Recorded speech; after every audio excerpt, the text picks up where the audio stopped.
Warning, warning. This is a global ice out. Testing the right speaker. Right. Testing the left speaker. Left. Sound successfully recovered. Swan Commander. Connected. And now, the countdown has begun. And now, are you ready for a journey that goes beyond the norms? The Federal Prospects Hockey League just celebrated its 15th anniversary. With a footprint and fan base rapidly expanding, Swan Hockey is now bringing you behind the scenes. Beyond what you see at games. Beyond the arenas. Beyond the crowds. This is FPHL Beyond the Glass.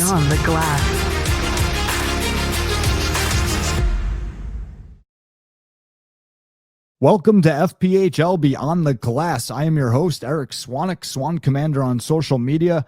This is episode number 6. We're rolling right along, and in this episode, we are heading over to Watertown, New York. We're going to catch up with Watertown Wolves head coach Justin Coachman and Jake Schultz. So Jake Schultz last year was a linesman in the FPHL after retiring. He played in the FPHL. He's back as a player now, and he will be playing for Watertown this year. So Jake's going to join us as well. And before we dive into this, I want to remind everybody that chats for these episodes are in the Swan Hockey Discord server. You can get there from swanhockey.com. Join the Discord. It's free. It's our big community chat platform. It connects everybody. Let's dive into this.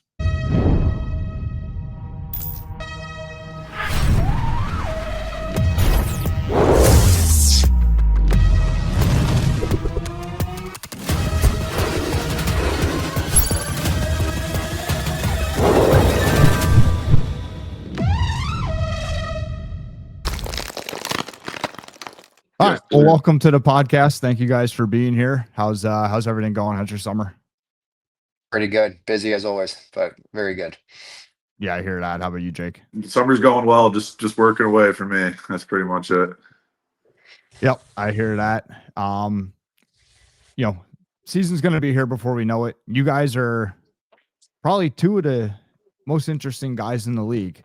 You've gone from playing to staff to playing.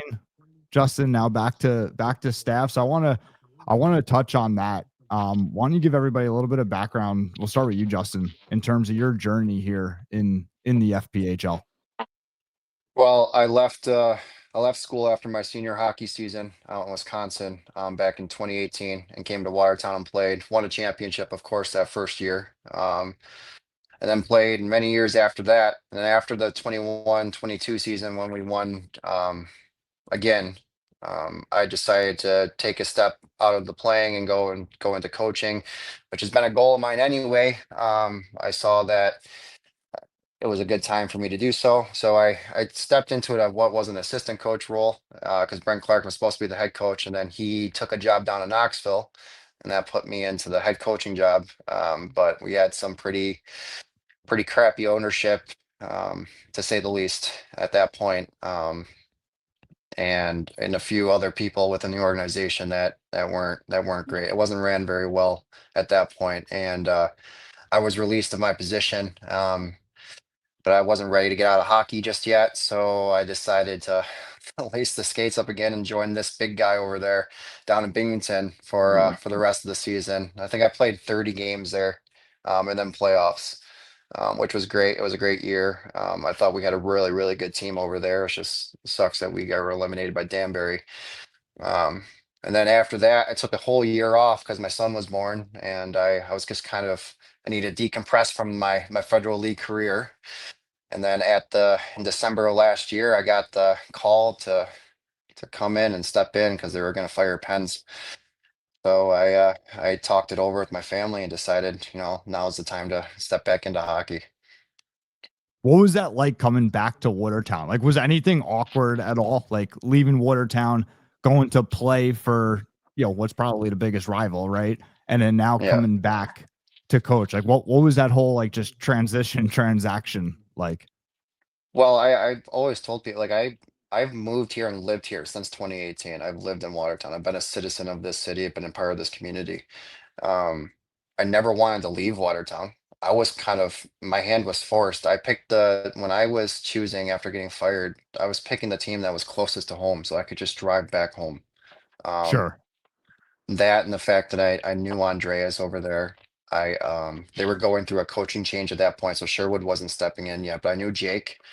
Um, and actually I knew a bunch of guys over there with George and all them.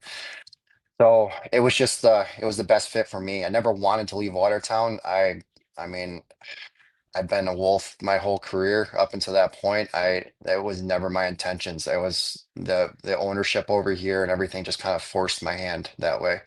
Um, it wasn't like I wouldn't. eh, That organization was in a bad place at that point. And luckily we've turned it around now, but it was in a very bad place at that point. So I had to go someplace else. Binghamton was closest. It was very familiar to me. So it just worked out very well. Yeah, it made the most sense, just like life in general. Yeah. So let's head over to Jake. So, Jake, player left to becoming an official, right? You were a linesman last year. Now back as a player. Correct. What's Yeah, that? I think for me, that season that I started the year off in Worcester and then came back to Binghamton at the end of the year, it just wasn't really things weren't really going my way. I wasn't really feeling like the passion that I normally had for hockey, and I kind of was just losing focus of everything. So I felt taking some time away from the game and just focusing on my family was the best thing I could do. And then I decided to become a lineman and use the PHPA, they have the career programs, and it was just something that was interesting right there in Buffalo to go to. Okay. So I signed up for that and didn't know if I would like it or not, but I was like, it's one weekend in Buffalo. I'm looking at a little over an hour drive from me, so I might as well just go take a chance and see what happens. And I actually really enjoyed it. It's a little bit different, but I thought I was going to be completely done with hockey, and I still wanted it. I still needed to have the game in my life. So for me, Sure. it was the best way to stay around hockey and see these guys. I was lucky enough my first year officiating ever. I got to do some. I think I did like almost 20 games in the Fed or something like that. So that was pretty cool. For me, that's the highest level that I officiated during that year, and I was lucky enough to jump right into it. And I think I did all right. So I did hear it from a lot of those guys though. It was pretty funny being an ex-player. Yeah, I was just going to ask you about that. Gotta get your big boots out of the way. Just because everybody already. Yeah, exactly. I was kind of a puck magnet at the beginning. Just seemed to be in the way at all times, but I think I made it. I think I adjusted to it and did pretty well. Now, were you reffing as well, or strictly lining? No, if I was gonna stick with it a little bit longer, I think eventually I would have reffed some games, but I just wanted to start off at lines, just kind of just get the basics down and just focus on doing a good job at that before I involve myself. Yeah. Why don't you explain sorry, guys.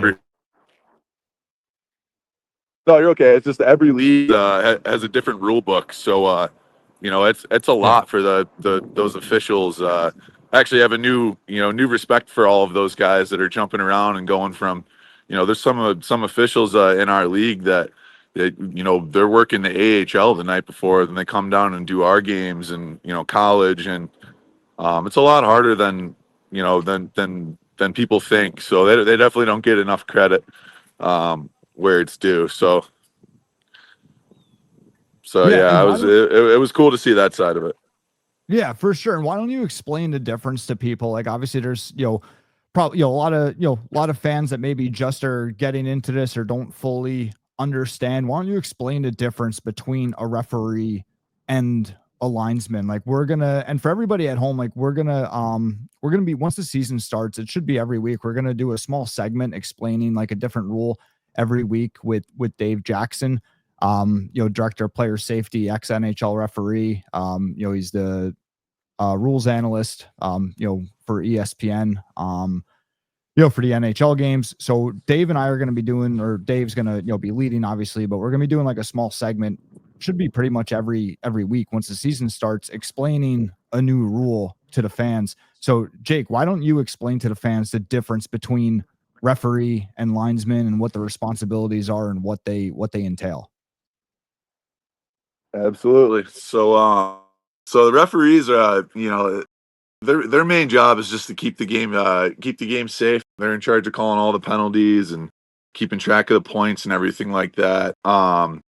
They pretty much have all the power. The linesmen are just there to, keep everybody accountable for like the offsides and the icings and face-offs is the biggest thing as a linesman. Got to make sure that every, resumption of play, I don't even know if I said that right properly or not, but is started fairly. So yeah, definitely a big difference. I've had a few people yelling at me and when I'm doing the lines, and it's like it's not me. I don't call any penalties on anybody. So I mean, a thing with our league for me is that I see a lot. I see it all on Facebook. The fans are very vocal in our league. I think some of the Facebook groups and stuff like that are pretty funny to look through every once in a while. But the refs get a pretty bad rap in our league, and I think that's just not knowing as much information as they need to. There's a lot on those guys' plates, and every single one of them are trying to do a great job. So as far as what I saw from everybody that I worked with, so yeah. Yeah, Justin, how was it? Like obviously you and Jake go back a long time. How what was it like seeing him line in the games? Different. I mean, this is a guy that used to yell and scream at the refs sometimes. So, no, it was cool to see, and you can see that he loved doing it. I mean, you can see parts of him that actually missed playing the game too, which is the reason why now he's going to be wearing a jersey again. But he definitely enjoyed it. I love seeing Jake succeed in something, and it's that was something different. I didn't expect him ever to do it. So when I first saw him that he was doing it, it was like, wow, that's something. Because again, he had quite the rap before, but so did I, and I'm the nicest guy to the refs now. So it's funny how it works that way. It's like you see it in a whole different perspective. And Jake, you already mentioned that you wind up seeing everything from a whole different lens, whole different view. Yeah. Any players, Jake, that gave you a tough time that you're like, you're on a short list now. Like now that you're back. I'm definitely not gonna.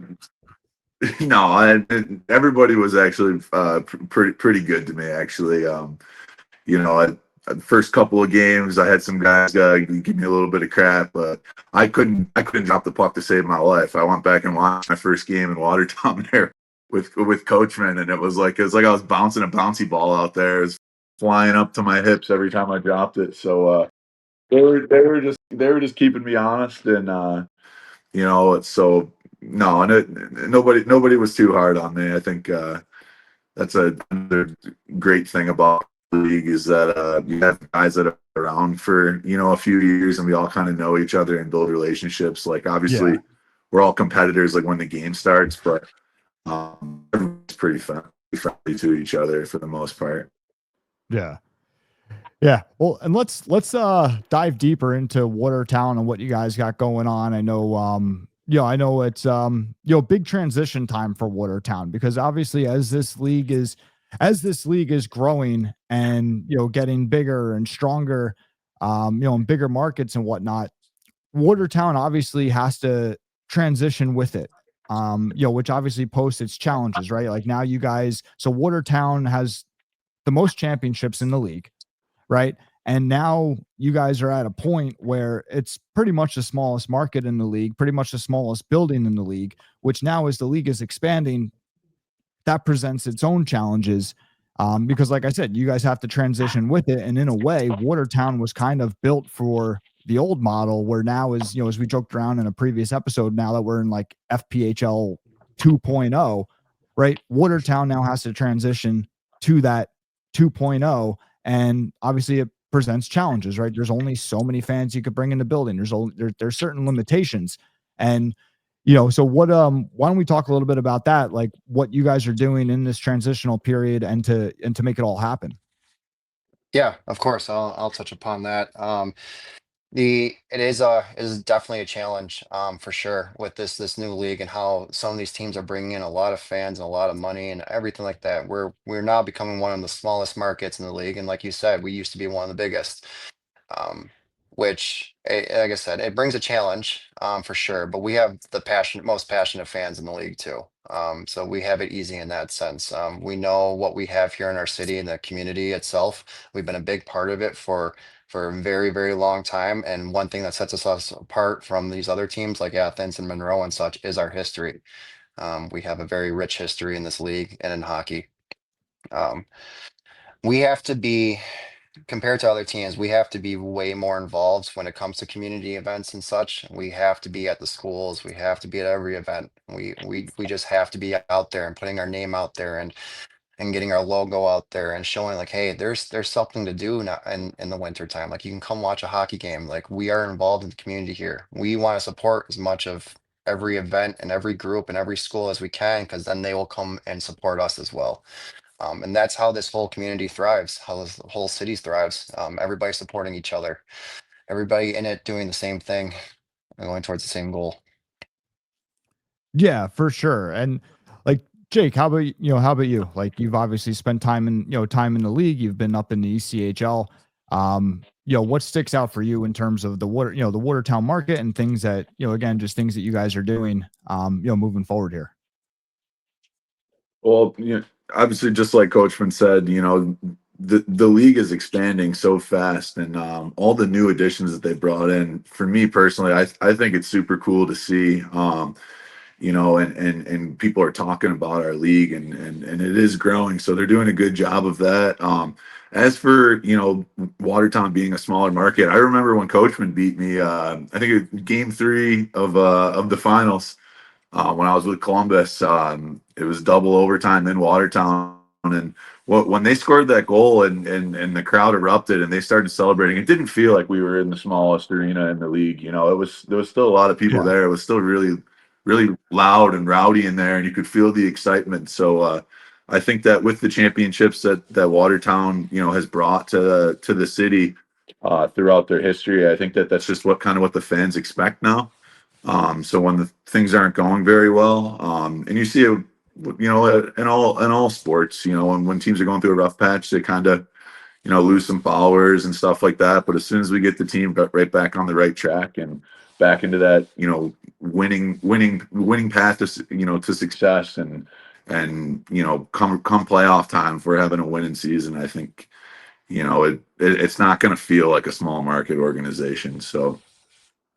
That's my opinion. I think all of us are going to bring our best effort, and the goal is, the goal is to win a championship, bring another championship to Watertown. So at least for me.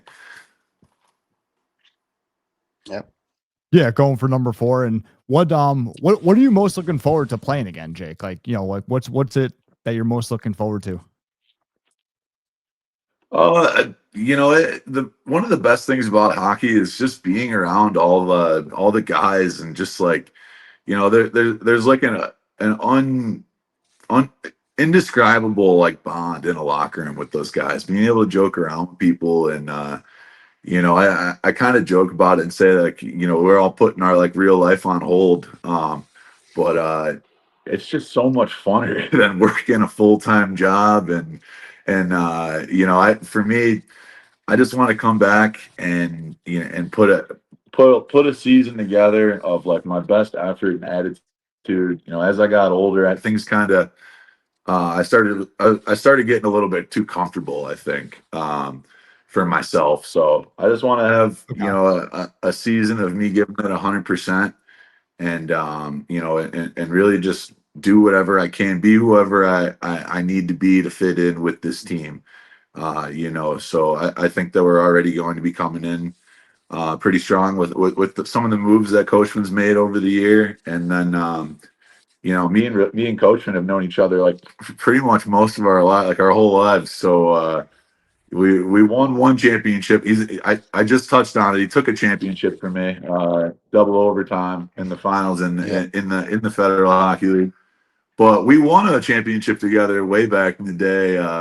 Coachman used to run the Grease Street Hockey League, and it was really really cool. Okay. It was a bunch of our high school friends, but we won the last ever championship uh, the last season or whatever. We won the last one, so I'm kind of just looking forward to being back with Coachy and seeing if we can do it again. So we got some pretty funny pictures. I don't know if I could send it into you Send them in. to post it up on the podcast, but I think I was like 15 The years old in the picture or something.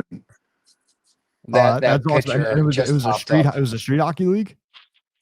Yeah. Yeah, I'll let Coachman take over for this because he was the commissioner of the league, but it was so cool. He had like a website and stats and stuff, but Coachman could take over.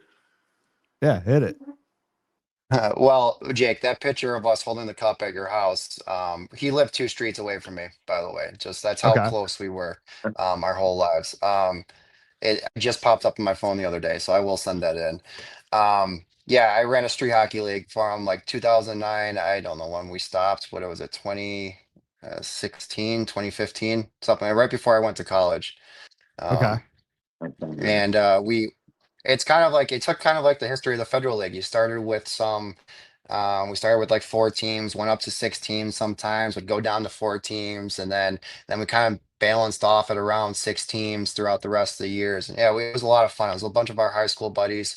I mean, we started the league before any of us could drive, and then towards the end of it, everybody was driving the cars there, showing up one day out of the week, playing 3 or 4 games, playing full playoff series in one day. And I mean, there it got intense. There was fighting, there was penalties, there was some blood That's and some awesome. some violence. There was times when we would play on the tennis courts because there's people playing basketball on the basketball courts, and an all-out brawl would break out. And the basketball players, you just see them standing there. They just stopped playing and just sat there and watched us as we were just throwing punches at each other, and then just broke it up on our own because we had no refs. We were refing ourselves, so we just broke it up on our own. Just continued playing after. It was a good That's time. And awesome. Jake, we won that championship wearing red, white, and blue. So we're gonna do that again this year, right? That, Absolutely. that's awesome. That Yeah. I right. don't know if So it'll be yeah. I don't know if it'll be a full length clapper to win the overtime game winner, but we'll see. Probably No, not. it was actually one of my favorite things growing up and memories with Coachman is like people were getting traded for Gatorades and stuff. It was really cool though. As to be one of the younger guys involved in that, I always looked up to these guys, and I was just really thankful to be a part of it back in the day. So even though Yeah, it was that just for that kind fun, of stuff is the it meant, best. meant a lot to me to be around. Yeah, like that kind of stuff What was is that? awesome. Like, no, I said like that kind of stuff is the best. Like where it's just a group of friends doing stuff and like it becomes something. Like that's the like I remember a couple things like back when when I was younger, we used to have one of our friends used to organize this charity roller hockey tournament once a year. And same thing, it was just run by a bunch of friends, but it was it was really funny because everybody was really good ice hockey players. Like everybody, like like one guy was on an NHL contract. You play in but we're all like no gear, shorts, t-shirt, but like everybody only skate. Nobody could skate. It was the funniest thing ever. Everybody it was a lot of D1 athletes and stuff. Like nobody could skate. So you were only going as fast as you were willing to crash into the boards and wipe out. Yeah, like that kind of stuff. And I remember me and my best friend one year we did like this whole man Olympics thing. We had all these teams. It was like a whole almost like the end of Billy Madison with that academic decathlon, all these different events and stuff, like paper football, golf, like pickleball, everything. But that kind of stuff is awesome. And Justin, I want to throw it back to you. So Jake mentions the locker room and the guys and everything we're talking about now. Why don't you talk a little bit about some of the acquisitions you've made over the offseason, players coming in and what you expect, on that front? So yeah, I made a couple moves. Of course, everybody's seen it this off season here. My biggest goal was to create a winning culture in the locker room and a locker room that players actually want to show up and be a part of. We had a little bit of an issue with that last year. So my first steps this offseason was to try to take care of that, remove the issues that were in the room, and bring in guys I know they're going to work their tail off, but are also good hockey players. And so far, we've done that. There's a couple more things we kind of have to tinker with rosters right now. And the off season's always crazy. You just never know what you're going to have. I mean, everybody's trying to fill up to 30 players for the training camp, and then you have to cut down to 21. It's tough. But uh, being Oh, I think Justin's frozen. Oh. The phone call. The phone Yeah. call. Yeah, I'm sure he'll come back. What how about you, Jake? Like what are you looking forward to in terms of like with certain you want to talk about some of the guys that are coming back and maybe some guys that you've played with previously? Yeah, I mean, like even just it looks like it might be getting them back now too, but yeah, just coming back and like obviously after me and there. Powell, Can you hear me? we played together in Binghamton. Yeah, so Yep, we can hear you, Justin, you're Cozy. back. We I'll got let you. him finish and then All right. Justin, you want to pick up where you left off?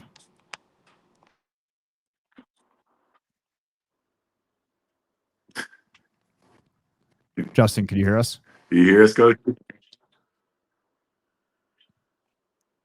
Nope. Yep.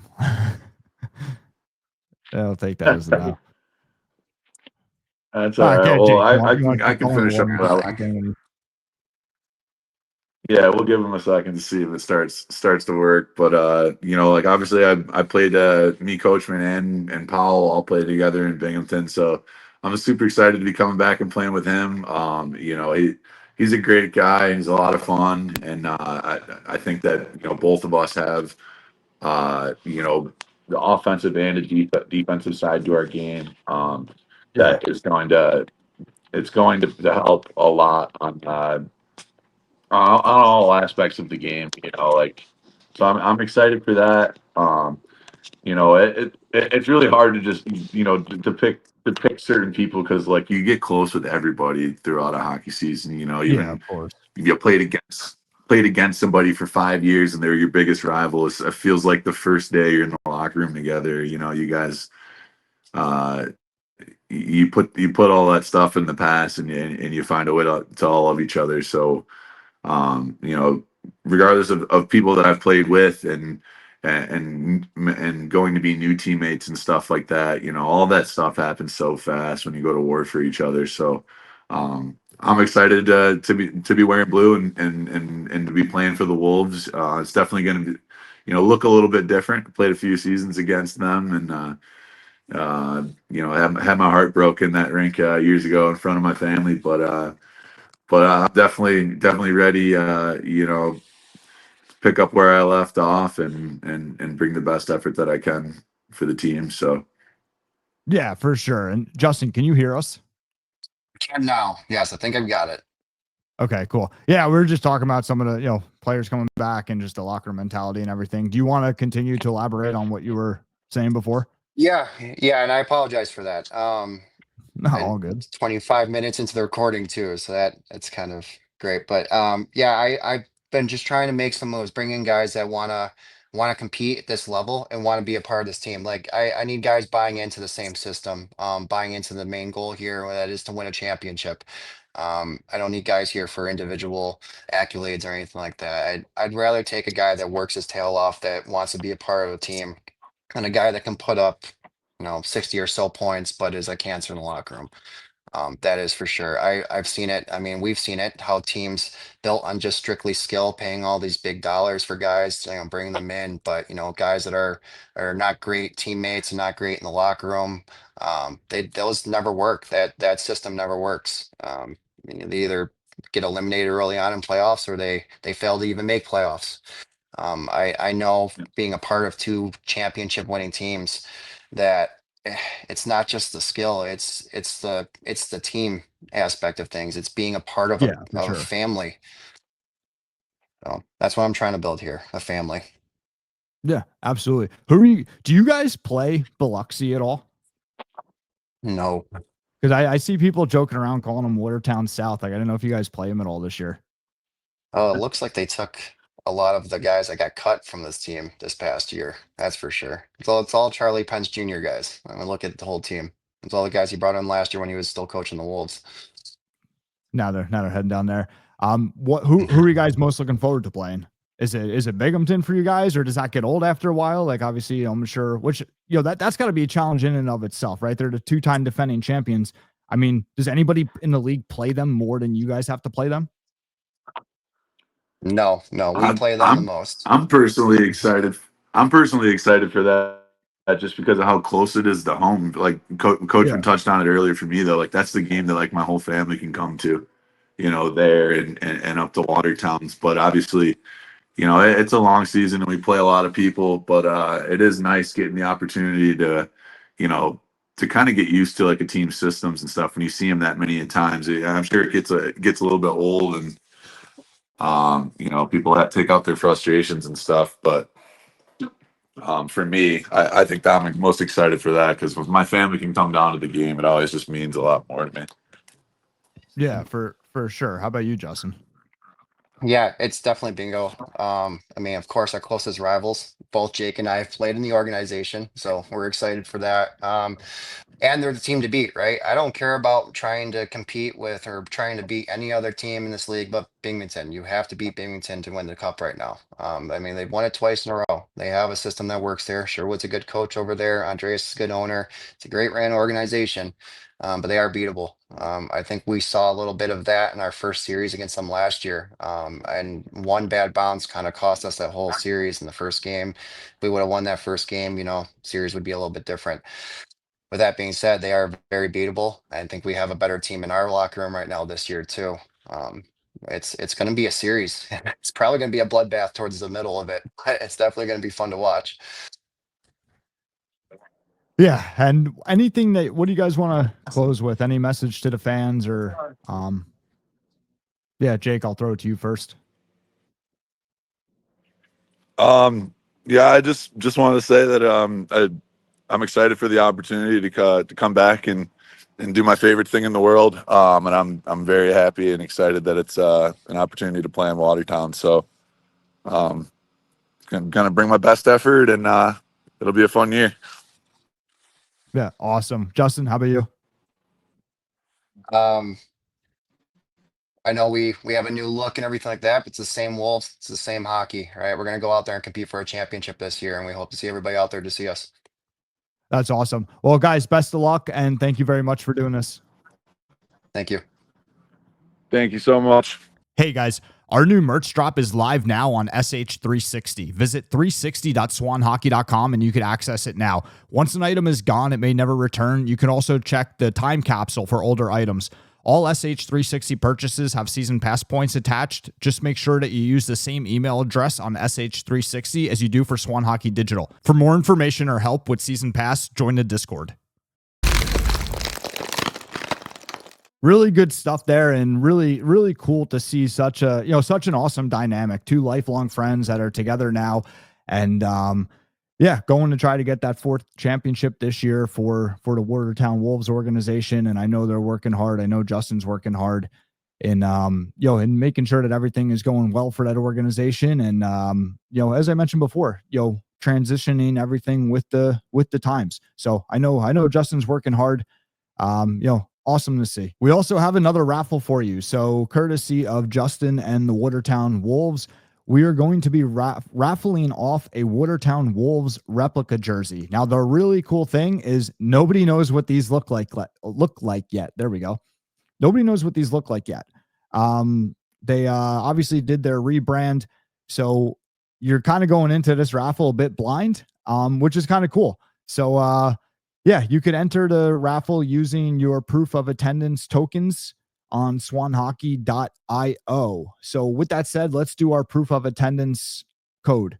Our proof of attendance code for this episode is going to be Wolves. Enter the code on the podcast page at swanhockey.io, and you will be able to receive your proof of attendance token for watching or listening to this episode. If you're participating in Season Pass, our free rewards program, that token will also have your season pass points attached to it for watching or listening to this episode.